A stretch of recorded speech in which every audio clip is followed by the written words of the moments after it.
Hello, everybody, and welcome back to another episode of the Empowered and Embodied Show. I am one of your co-hosts, Kim Romaine, and I am joined, as always, by my other co-host. That would be me, Louise Neal. And today we have a wonderful guest. We are joined by Michele Heyward. Hey, Michele.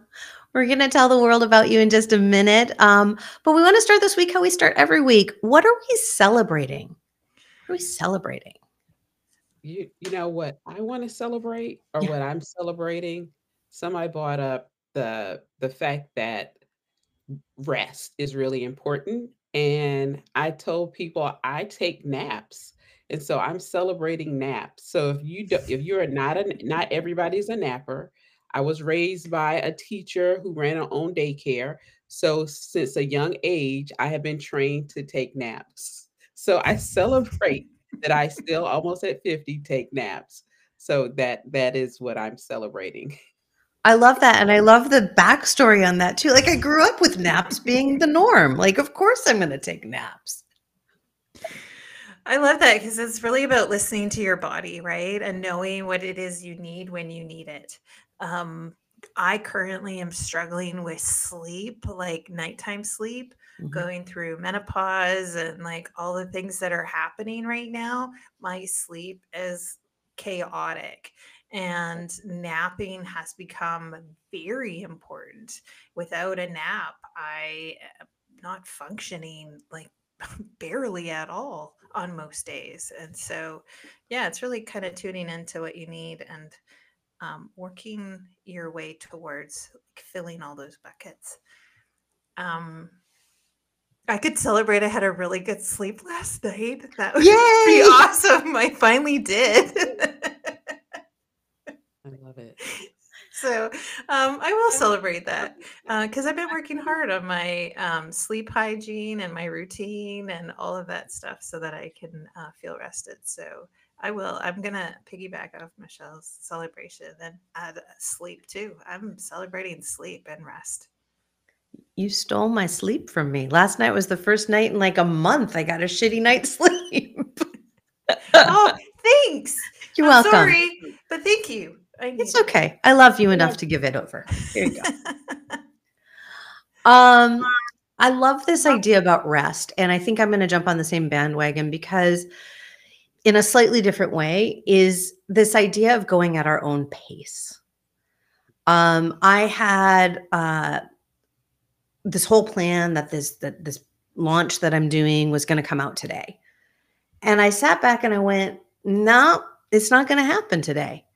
It doesn't feel aligned and right for it to bring it forward right now. And it's okay. Like, when we're recording this, it is just before the holidays. And so there's a whole lot of anxiety that if I let this go a week later, oh shit, now I'm in the midst of holiday season. Nobody's going to even know what I'm doing. But I'm trusting that the people who are called to this will know. And they maybe will have time because it's over the holidays to read what I'm putting out and to engage with it. But I decided I'm not, pushing it right now did not align with what I needed. And it didn't feel it was in service for those that this program is for. So rest in a different way. It's slowing down and knowing when to slow down. Exactly. Is what I'm celebrating for sure. Yeah. Oh, I love it. I love it. So maybe it'll be a slow conversation today, which will be awesome too. That's fun. Michele, I'm going to let the world know a little bit about you, and then we'll dive into our conversation for today. Sound good? Sounds great. Cool. All right. So Michele Heyward is not your typical tech startup CEO.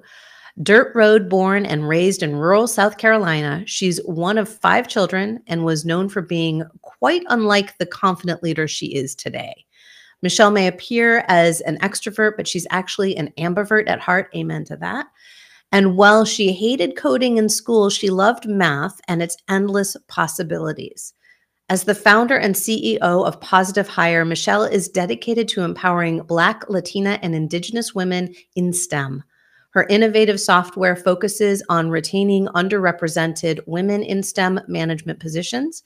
And through her work as a certified ISO 30415 diversity and inclusion professional, Michele helps companies create equitable and inclusive workspaces for all. Michele, we are so glad you are here for this conversation today. And I'm excited to see where it goes. I am as well. I'm excited too. Yeah. That was a lot. What I was gonna say, what did it like? There was a pause there. How was that hearing it back? What's interesting is I'm a middle child, so we have our own little. Everybody like, oh, you're a middle child, and I am. But it's interesting when people, even though I wrote it, Hmm? it's still always different when people read it back to you, like, oh yeah, I did do that. Oh yeah, I did live that. And so it just brings back a flood of memories all at once about all Mm. of these things you've done because you're living life. You don't always stop and pause often enough to realize all these things that you've done, all the people you met and the places you've seen. And I don't want to go into Dr. Zeus, but you kind of get the picture of just how hearing somebody read something about you for 20 seconds can really make you reminisce about your life. I feel that. I feel that. Yeah. What what when you think back, Michelle, what's one thing that I call them like proud mama moments? Like those are like those like really things like we just want to like own and wear. What comes to mind as a I don't as an accomplishment or something that you're really proud of? I've been mentoring from undergrad, mentoring um, mostly at the time engineering students. Some were not engineering students, and now they're full grown adults with kids in college. That's how old we are these days. Of kids in college. I don't, but they do. And my mentees from the 1900s and early 2000s still say I'm their mentor, that I can never get rid of them. And I was like, I'm not adding any more mentees. And I picked up one via Twitter a few years ago. I was back then, it was Periscope, and I was live streaming about our Black women's my experience as a Black woman in engineering and construction. And she would see it on Twitter, and she would watch the Twitter feeds at the time. And her intern, she was watching so much, even her intern would just text her, Michelle's on live. And she ended up being from South Carolina, but she wasn't living and working. She was working in tech. And we met at a tech event, a Black in tech event in Atlanta in 2018. And she's like, I know you. And I'm looking at her because we're sitting down next to each other at this event. And I'm like, oh, I'm looking at like, where do we know you from? She's like, Twitter. Like, Twitter. I don't even tweet like that. Like, And she's like, I look at your lives all the time. I like, oh, and literally she's 70, grew up 75 minutes from where I grew up in South Carolina. Went to a small college, got a computer science degree, and is about 10 years, 10, 12 years younger than me. And I picked up a mentee via Twitter. Like, that's the last one. I'm not picking up anymore. And that was 6 years ago, 7 years ago at this point. Oh, does it stop? Yeah. Yeah. I mean, to have that opportunity where you're seeing yourself mentoring, right? Because that's a whole different world It is. than the work that you're doing now, right? You show up for those that you're supporting in a very different way than when you mentor them, I'm Exactly. assuming. Yeah. I do. So tell me about that bridge, right? Because when we are putting our heart and our soul into bringing up those that may just be even a couple years younger than us or a couple years quote unquote behind us in whatever we're doing versus focusing on service delivery and all that you're doing in the world right now. How do you bridge that gap? What what works for me is addressing them and their individual needs when we are talking or communicating may not be verbal, especially these days, and pausing and listening to them and asking them questions. um, what was the engagement like? Who did you talk to? Did you ask this question? And just literally just walking through and creating an action plan. Because you can complain to me twice. Don't come to me a third time. The third time it needs to be planning time. And so literally trying to figure out a plan of action for them. But what also happens is I'm collecting data. I'm still an engineer. I'm still a civil engineer. So I'm collecting data. What are their experiences collectively? Through the action plans, what is working, what's not working? Like, what are similar action plans? What are the outcomes we're seeing? Where are the outcomes working? Is it certain industries, is certain levels, certain generations, demographics, meaning maybe they're married with kids? Like, it's just different things that I'm collecting and seeing what the results are. So for me, it's both things. On the individual level, I can definitely focus and service them, but as a collective, is bringing that data and then utilizing that information to create solutions internal to organizations so that they aren't losing talent. And because most of the time, what I'm advising, you need to quit. Let's figure out where to find you another employer. They've already told you who they are. They're not going to promote you, but they're going to keep giving you the work. They're going to keep having you, you know, train your manager. They're not going to pay you more. Believe them. And it can be very, very difficult because it's like you put in so much into a house or a car, but the engine won't turn over. Or you can only go in reverse. You can't go forward. Like you cannot fix this. And you need to sell it, move on, and move forward. And what does that look like? And so oftentimes eventually they get to that point, um and just helping them navigate that. But the employer is like, well, we didn't know, it was unexpected. It wasn't unexpected. Let's look at your data. And I can take what I've gathered from them on an individual base, like boom, boom, boom. Like, oh, we didn't know we had women there to promote. How did you not? Did you talk to HR? Did you look at, just walk through the cubes? This was a little bit earlier, pre-COVID. And now, like, did you sit down and pull together who aren't you talking about? Not who you are talking about, but who aren't you talking about? And really just taking different viewpoints of things. And so that's really how I bridge the two together. Yeah, I love that. Who aren't you talking about? Because we focus a lot on when I coach as a career development and engagement coach, right? It's helping people find that voice, right? Are you voicing your ideas? Are you voicing what you want from your career? Are you clear about what you want from your career? And finding that voice. And there's that whole other side of it too, right? Is as an employer, as an organization, what voices are loud and what voices are quiet? There's so much power in those quiet voices, and helping bring that out, helping see what you already have there within your organization, and how can you foster and nurture that. And you have that What in between too. So it's the voices that speak up and the voices that are quiet. And which are the voices that do speak up that you force to be quiet, right? Mm, And so we're talking about cultural change. And so that's why we can teach the women to speak up as much, but we generally are pushed back on because culturally we've been told to be seen and not heard and work hard. The men like, oh, I can't believe she's still talking. And probably 10% of the meeting time of an hour was a woman, were collectively women talking. But in their minds, women have talked a lot and they've talked maybe 10% of a meeting. And so culturally, how do you change that? How do you shift that? And that's why I go in and like, what's a different method to do this? And it's the same thing when I talk about companies say we have great benefits. I say, great benefits for whom? I say, who's not utilizing your benefits?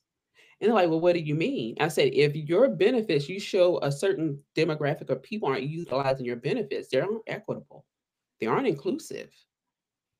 And they're like, I said, because you can give me, I remember talking to the CTO, and he was like, oh, we can give you, over tech startup, they were getting a lot of funding at the time. I said, you can give me Uber credits. I said, I could care less. I said, I live in rural South Carolina. I can pull up the app. No car is ever going to show up. It's hard enough to get AAA to come tow my car. And so it's really important to understand the needs of your people. But it's that part culturally that organizations miss because they want to use the majority. They want to use the, especially in engineering, they want to utilize how we've always done it. How you've always done it has been for one set of people.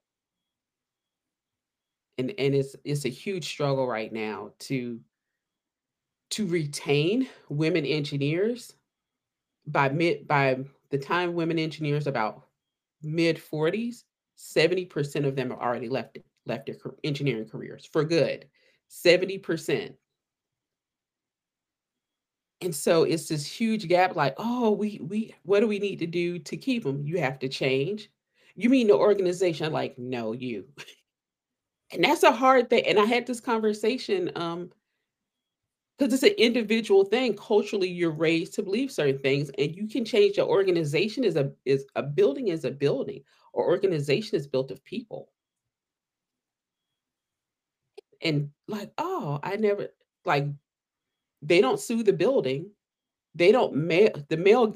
The mail doesn't come to the mail gets delivered to the building, but the mail isn't opened by the building. It's opened by a person inside that building. And so, really, just having a different approach and how to look at things differently that is more inclusive, or in methods to identify who's been excluded. And that's what I know is the ISO 30415 does. And as an engineer, it's a standard. And that's the one thing about doing equity work is there is no one standard necessarily to do something. And ISO released something in the middle of the pandemic in 2021. They've been working on this for 10 years. 10 years to release a human resource management diversity and inclusion standard. 10 years.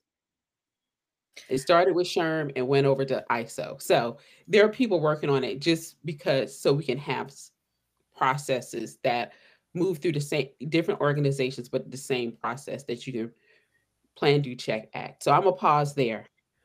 So you were talking about the people, right? There's the organization, and the organization has the systems and the processes and all of that. That's right. That's what collectively holds that organization together. Organization, community, government, whatever you want to, like, whatever it is, it's those things that hold it in place. It's the people that keep the traditions in place. Yep. And or create the change to move in a different direction. So how do we work with those people that first, how do we find them that are willing to make the change? And then how do we start to work with them if they are still within an organization that has predominantly more quote unquote traditional values that are in alignment with the systems? Generally, they show up at the events themselves. And so that meaning they don't, it's their position doesn't require them to sponsor an ERG. They still show up. They pay their way to different conferences. Like they invest at a time wise and financially without the employer having specific requirements for them to be there.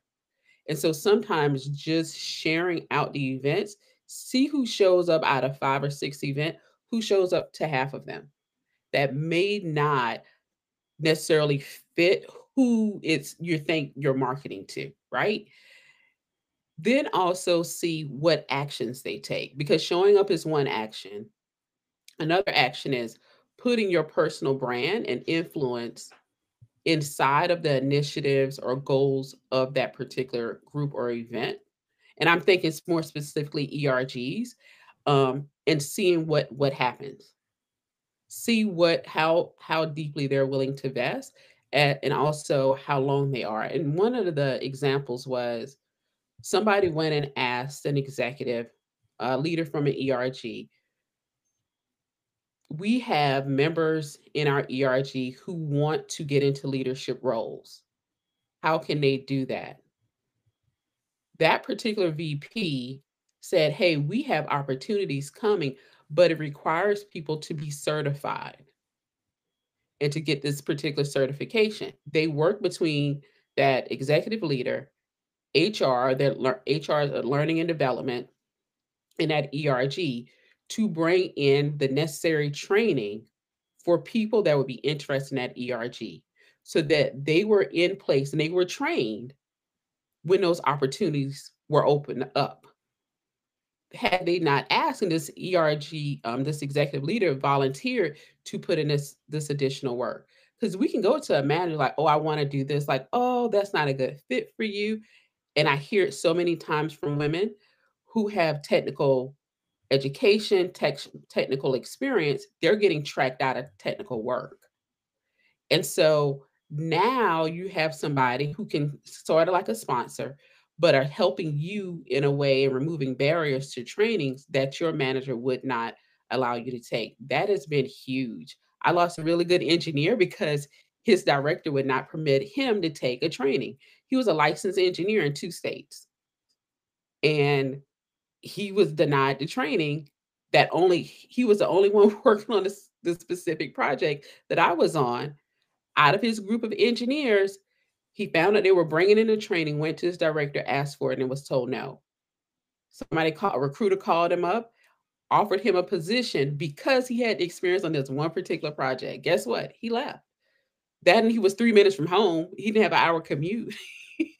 So it's really important that we figure out how to bridge the two.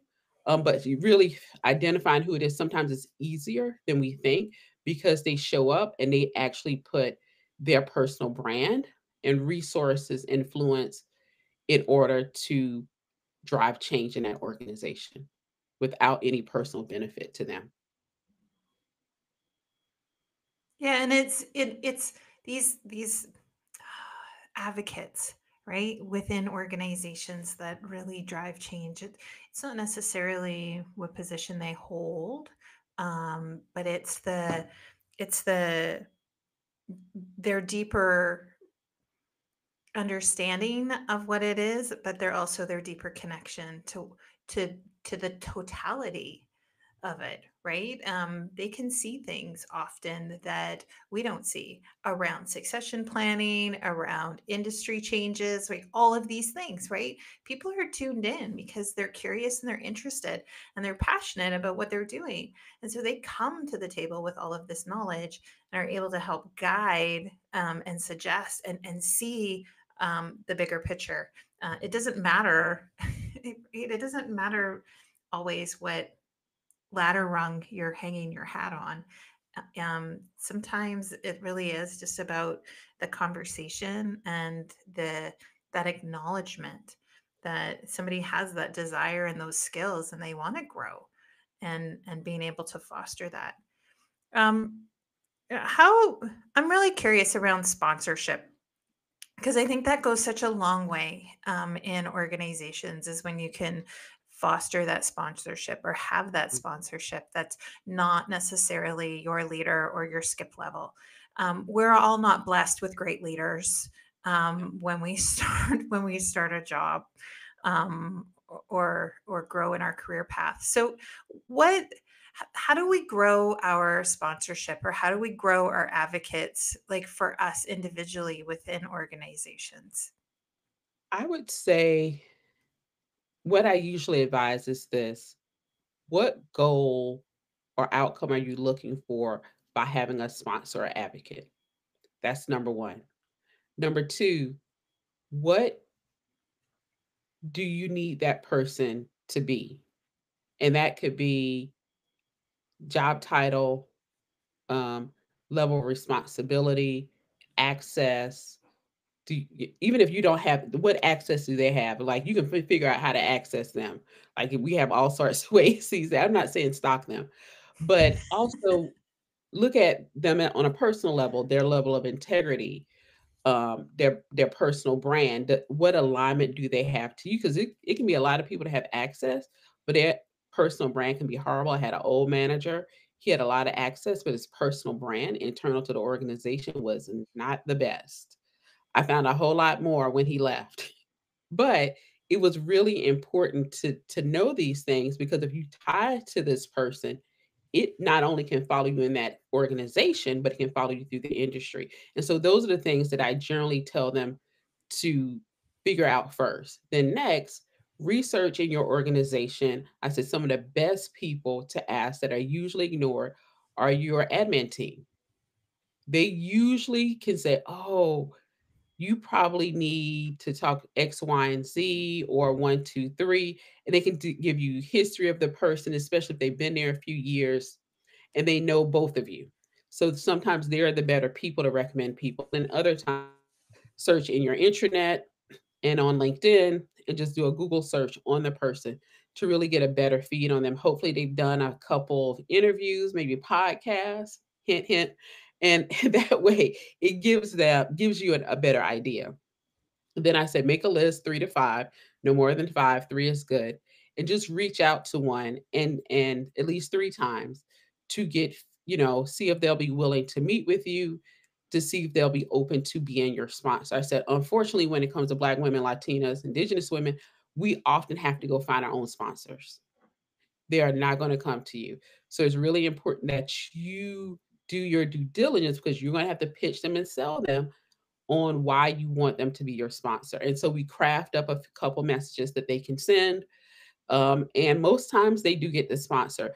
Otherwise, the sponsor comes back like, hey, I really would love to, but I do not have the bandwidth for this. But I love what you're doing and where you're trying to go. And I'll be sure to share your name, and they may recommend somebody else. I said, if they don't, you have the next person on your list to go to. And you just respond, well, I really appreciate you responding. If you ever do have just time for a coffee chat, just let me know. I'd love to jump on and just do coffee with you just for a quick chat. I said, just leave it open to, for future communications. And then from there, you can also move, just go to do the same thing with the next person on your list. I said, if by chance none of the 3 work out, then it's not necessarily bad. It could just be an indication that you may not be in the right organization. And so there are some other things that may be going on. And now we need to be reading the room a whole lot differently if those 3 people, or sometimes 5, I don't think I've had any, I think someone's gotten to 4, doesn't work out, then it's maybe an indication for you to move on to outside of that organization.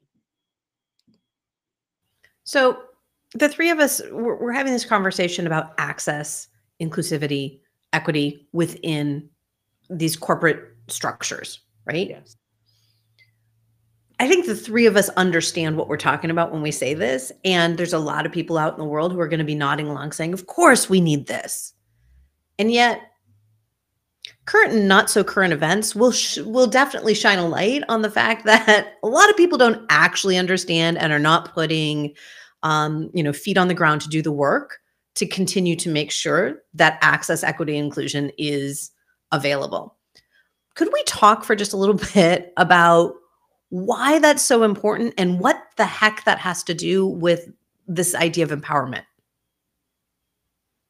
Oh, so I focus specifically on the architecture, engineering, construction industry. And some are like, aren't those 3 different things? They interplay and interlock with each other. You can't build something unless it's been engineered. And sometimes what is engineered is designed by architect. So we play together. But in that industry, it is very, very difficult. It's very few Black people, very few women, and it's very difficult to get them to stay. Like literally just in skilled labor or women in construction, we just hit 1 million women in 2022, 2020, end of 2022, beginning of 2023, somewhere around there, 1 million. It's like, okay, can we keep them? It takes way more work to keep. But what is critical in the AEC industry for short is we're short about 3.2 million skilled workers.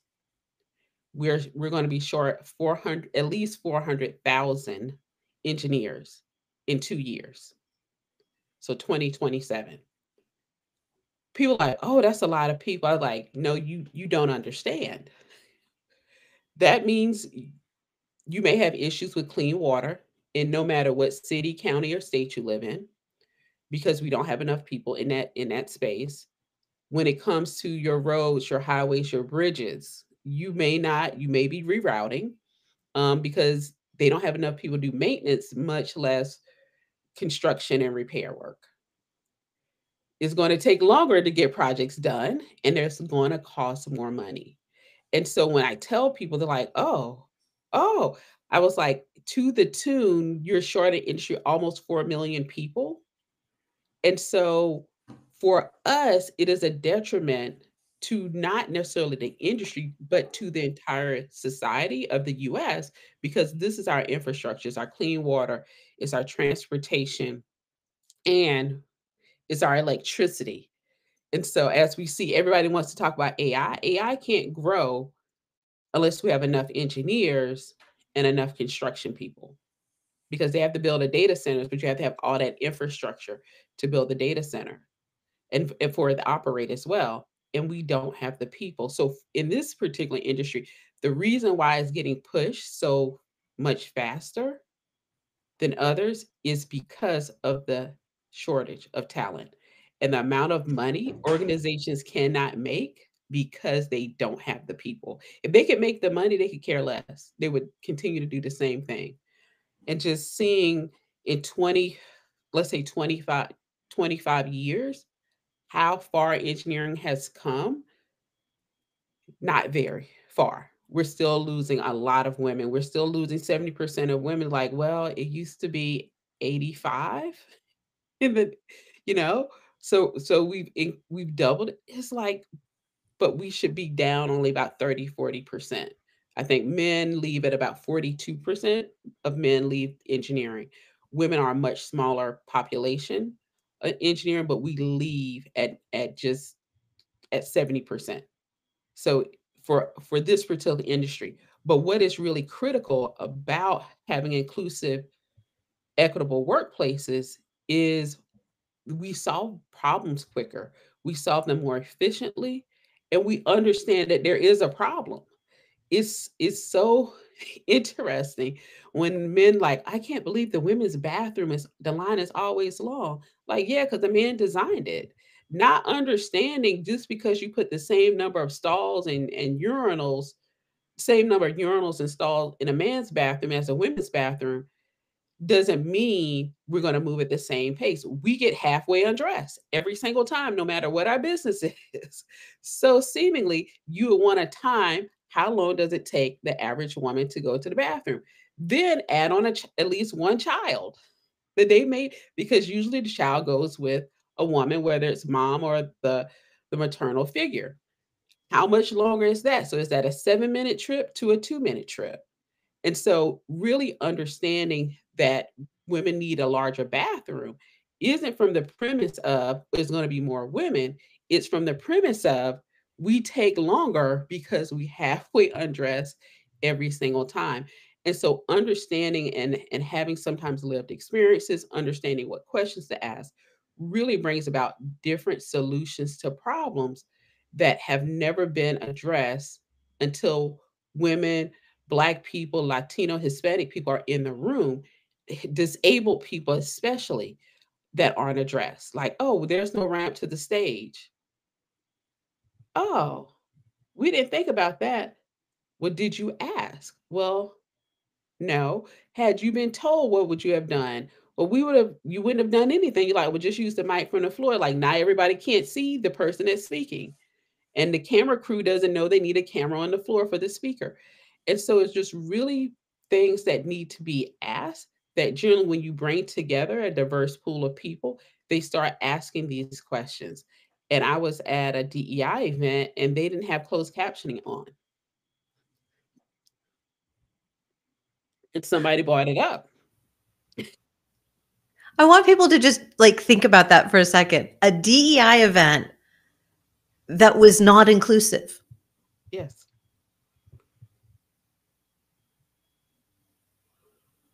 And I said, this came up often with Zoom. I thanked people. I said, thank you all for joining Zoom during the height of the pandemic. I said, we've been asking for closed captioning for years. Because sometimes if you're trying to work a full-time your job, and you're trying to like get some business coaching or some webinars at work, you wanted, it wasn't that you couldn't hear it, you didn't want to put in your headphones, you just want to be able to read. We're like, oh, it'd be great to have closed captioning. Like, oh, we don't get that request that much. It was really funny how Zoom within months had that closed captioning feature up and running. We had been asking for it. Started using Zoom in 2015. I know by 2018, we'd asked several times for it. So it was really, really good. And so that's what happened. They could make more money if they had closed captioning. And so it's really important that we learn to not only voice what we need, but also advocate for others. And so oftentimes we see as people get older, or white men get older, they start advocating for things that have been advocated before, but now it impacts them. But guess what happens? You built the culture that excluded you. You built a culture that excluded people who are hard of hearing or vision impaired. And you supported it because you didn't need it at the time. Or you thought people that needed it should be retired. And guess what? You're not retired. And so it's really important that if the voice isn't in the room, we need to be going out speaking to the voice. And the one thing about doing the work we do in infrastructure is we do community engagement. And I talked about this at a summit wherein we were talking about ISO 30415 standard and how engineers can utilize it in our design work. I said, before we do any design work, somebody has identified a problem. And I said, you can utilize this framework and say, okay, we did a community engagement meeting. Nobody showed up. The community doesn't care. Wait. Let's look at the demographics of the community. They're lower income. They mostly take public transportation, and they work more than one job. Where do you think they were at 9 o'clock on a Tuesday morning? At one of their jobs. So you go back and you take the ISO standard and you're like, oh, well, let's ask ourselves all of these sets of questions like, we should go to our supplier diversity team and see if we can find a supplier that can figure out how to do community engagement for us. They bring in some, they interview them, they hire one to go out and do community engagement. That consultant comes in, it's like, oh, we're going to reach them at church on Sundays. 70% of residents are members of a church or a faith-based organization. We figured we spend 1 to 2 weeks, whether it's on Sundays or at a food bank or Bible study, we will be able to get the information you need. They got the information they need. And guess what? They realized they didn't need to redesign these 2 roads. What they found out was a connecting road, perpendicular road, flooded when it rained. And so the city bus didn't come there because the residents would get wet when traffic would drive by and splash them with water. They walked to a different bus stop. And so the buses ended up stopping unofficially to pick up residents off that perpendicular street. They just need to increase the size of a culvert. And it's like, oh, it's not that people don't care. You don't understand the people you're trying to reach, but who does and how do you reach them? And it's like, and so as an engineer, especially when it comes to infrastructure, it is truly our responsibility to engage with the community and figure out how to solve their problems. And when they don't show up at our preferred time, because guess what? I'm getting paid to be there at 9 a.m. Guess who else is getting paid to be somewhere at 9 a.m.? The people that live there. And so we really need to be conscientious of that. And I have a meeting at a government agency. They're doing a meeting for business owners from 5 p.m. to 7 p.m. And I was so thrown. I was like, how dare? I'm like, oh, when we are done with our customers for the day, a government agency is going to be open to serve business owners. Because we generally don't see them. They do everything between 8 and 5. And they say, no, we're going to do this from 5 to 7 p.m. And I'm That like, kudos. that's revolutionary. It is. Yeah, because we don't hear about that. We don't hear about anybody understanding their constituent group. Yep. Absolutely. And it goes back to the beginning of our conversation with the voices, right? There are the Yes. loud voices, there's the quiet voices, and then there's all those voices in between. Absolutely. Yeah, it's it's that whole chicken and egg story, because we need to have people who are in the room, and in order to have people in the room, it would be great if we could design the room for those folks to be in the room, but we don't know how to design it because there's no people in the room saying, "Hey, this room sucks for me. It's lacking all of these things."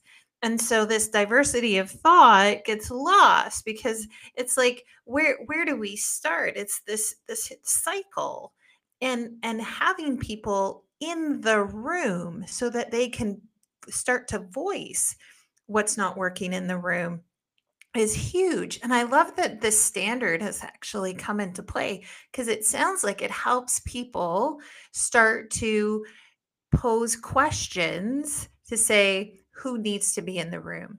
Like, who do we need to be listening to? And it almost kind of starts to, I get this sense of like, it starts to pull people into a room, and then it starts those wheels in motion. But it's like, we can't make change to that room until we know what those needs are. And we don't know what those needs are because people who need that, they're not walking in the room. Like, it's crazy to think about. It is. And it just takes the right person or the right group of people. Like, let's pause. We know there's a problem. We think we know what the problem is, but we're going to play doctor. It's like, what is, we're going to, doctors practice. I'm an engineer. I don't get to practice stuff. So we're going to practice um, what could it be? It really, on the engineering side, civil engineering more specifically, is we actually go out to sites before we do construction. We'll go out and count cars, or we'll send young engineers out. But we have the opportunity to literally go out and visit some of these locations before we make these decisions, and not have a video, but literally just stand there at rush hour traffic and sit there for 2 hours and watch and see people walking across the street and see the buses and the semis and go, oh, I think I may have this. But a lot of times, if you're an engineer in manufacturing, sometimes you get to see people, you'll test stuff, but you're testing it in a plant. You need to test it outside in the real environment. And then sometimes you're really surprised about how people are utilizing your products that physical products that you design. Like, we did not design it for that. And guess what you do? You go write a disclaimer. And I'm like, okay, now that you wrote the disclaimer, because that's what legal wants you to do. On the engineering side, can you design something that is great for use? And I'm thinking about the little scooters that older people will use or disabled people will use because they need to get to the grocery store. And it's the middle of the day and nobody else is home to drive them in the car. So they literally drive, like, that is not for road use. They're utilizing for or they live alone and they're taking care of themselves. It is road use. So how do you change? How do you design the tires and some of the things? Like, do not use it in rain and snow, but in nice sunny weather, sure, go for it. Or nighttime, because we're not putting on headlights. And so, like, just what are those things now that you can do? And some companies are open for it. You know why? Again, it's more money. But as an engineer, what is that responsibility that you have to really protect and serve people and find a way to help them solve that problem that they're having? So I love the testing part. Well, and it's funny because so our conversations on here, right, are about coming into this place of empowerment. Yes. And what you're talking about, these testing these things, whether it's going out and counting cars or whether it's recognizing that somebody's using a product or a service in a way that it was not designed to. What's fascinating to me, what's going through my head, is this place of the dialogue between the end user and the creator, and who in there, this is where I want to go, who in there is the empowered one? Like, are we empowered because we have the tool in front of us now and we get to choose how we use it? Or are you the empowered one when you create the thing and then you go, that's not what it's designed for. And so now you can't sue me when you get harmed by it. I think it's both. I don't think we have to pick one or the other. I think you're empowered because you're solving a problem for somebody. And then you find out it's another problem that they also have that they're utilizing your solution for. You're like, I didn't know about that problem. And so engineers are very cautious, but at the same time, there are some of us who are the come from the innovative side, but the activation side. And we bridge the two together, all five of us, and we make that change happen. And I was voicing this with someone. I said, with climate change, we can't use historical data anymore. Everything is predictive analytics. I said engineers are going to want to be conservative. I said we don't have enough people to be conservative. And they were like, "What do you mean?" I said, "We don't have enough engineers. So we might want to add that quarter inch of concrete and use a larger size rebar and not be conservative because now we don't have enough crews to come back and rebuild it in 10 years." They're like, "Oh, that is a good point." And I expressed that we should be um not insecure, I forget the word, but we should kind of do what we see best regardless of what is budgeted. And they're like, "Wait, what?" I said, "If you're the design engineer and you say, hey, let's just put in a curb cut, meaning it slopes down for wheelchairs and people with strollers and everything, you're rolling your groceries, you have that slope in the sidewalk, and we call it a curb cut." I said, "You call me, I'm on a construction site because I worked on the construction side. And it's like, hey, I want to put in a curb cut. You think you have enough concrete and other materials to get that done and a couple guys to finish?" Like, "Yeah. Let me run the numbers on." I said, "I used to be a cost engineer before I became a project manager or a construction engineer." Like, "Yeah." I said, "Those numbers, so that's a basic change, or like that'll be like $3,500. I said, "I can run that through." I said, "We do two of them, that's 7 grand." I said, "Nobody pick up on 7 grand out of $40 million project." They don't. Trust me on this. And so we adding curb cuts. And somebody looked at me. I said, "What are they going to do?" I said, they can't fire us. They're short 400,000 engineers. I said, "I can do it every single project." I said, "I can do it every single day. Guess what they're not going to do? Fire me." I said, "But just in case they do, all you got to do is put open to work. You will get 50 recruiters in your inbox willing to hire you." And so for us, in AEC, we have way more power than we've ever had because there is a shortage of us. There's a shortage of labor. So there are certain things that we are probably going to need to do sooner because we may not be able to come back for 15 years, assuming we get enough people in the industry and we're able to retain the talent. And the retaining the talent is what I'm really focused on right now. Because if you drive any more women away from the industry, we are in worse predicaments than we've ever been before. And it's really going to hurt way more poor communities, Black communities, Hispanic communities, rural communities, like where I live in South Carolina. We're going to hit the hardest and the fastest. And so it's really important that we think about who we're impacting because we aren't retaining a talent, but more importantly, who's going to be accountable for not doing that. And so I agree. We both own it. We both get the ability to say, I encourage this running amok, but we also both benefit from it. And being able to do it is very, very empowering on both sides. I told those engineers to do that and they put in those curb cuts. Guess what? The engineers agreed with you. And guess what? They can't fire me. So I went with it. And so sometimes right now we do have the power to be able to do that. And I'm loving it. It hasn't gone to my head quite yet, but I say we should run amok and make good things happen for our American public. I'd say that's quite empowered. Let's run amok for the power of the people. Yes. The betterment of the people. Yes. So as we think back over the conversation that we've had over the last 45, 50 minutes, what are some of the things that we think that we want to have our listeners walk away with? If we were to distill it down. Having equity and inclusion in your organization solves problems more deeply and for more people. When we do that, also, the next thing I would say, understanding who to engage with and how to engage them to uncover their problem is probably going to be the most difficult and challenging thing to happen. But when you get that right, it makes you identifying and solving the problem so much easier.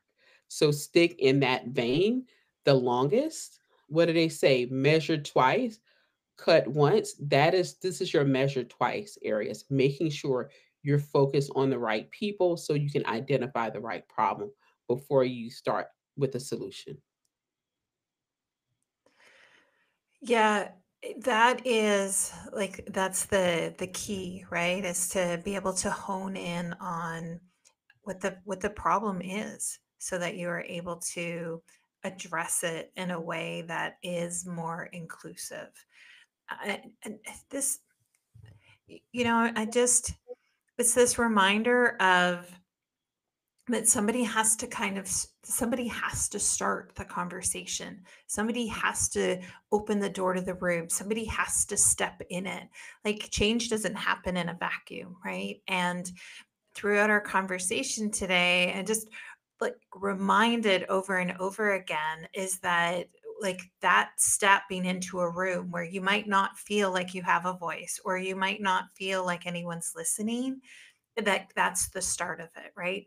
That's the pebble that rolls down the mountain and turns into a giant snowball because it's winter here. That's but that's it, right? That's the start of it all.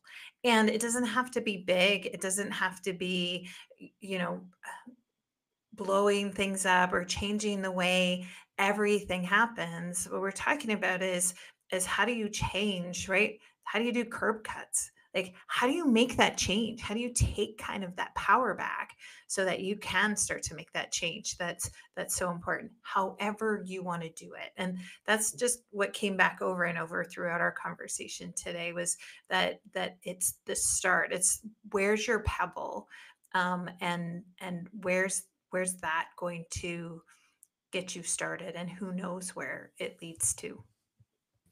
Yeah. It's so fascinating to me because one of the things that came through for me today is this idea of run amok. Like we have, particularly as women, we have been trained. We talked about this early on, right? We've been trained to show up in a certain way, to prove ourselves, to ask permission to speak only so long, to like all of these things. And yet the reality is it's not just in the AEC where people are needed. There are lots of industries where we're needed. And so allowing ourselves to know that our work is actually needed and to own our wisdom, right? Own our genius, own our expertise, own what that we can make these decisions. And if they come back and go, that's not right, then deal with it. Yep. But we have to start showing up like that, or the changes are going to be insurmountable. Absolutely. I Yeah. am. We are the resistance. So if you're a Gen Xer, you know exactly what I mean. We are 100%. 100%.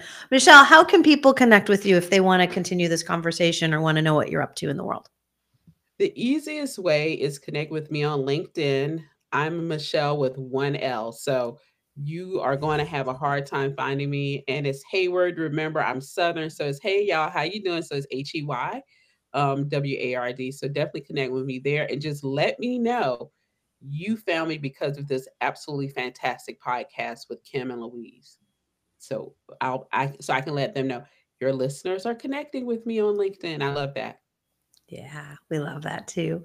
And we'll make sure the link is in the show notes too, so everybody can hop over there and continue the conversation with Michele. Thank you so much, Michele. I love this conversation today. To plant a seed, to get the ball rolling, to be able to not just see the change, but be the change. And so, thank you so much. I loved talking with you today.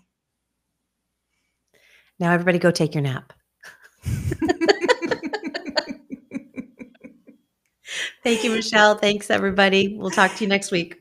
Bye for now. Bye.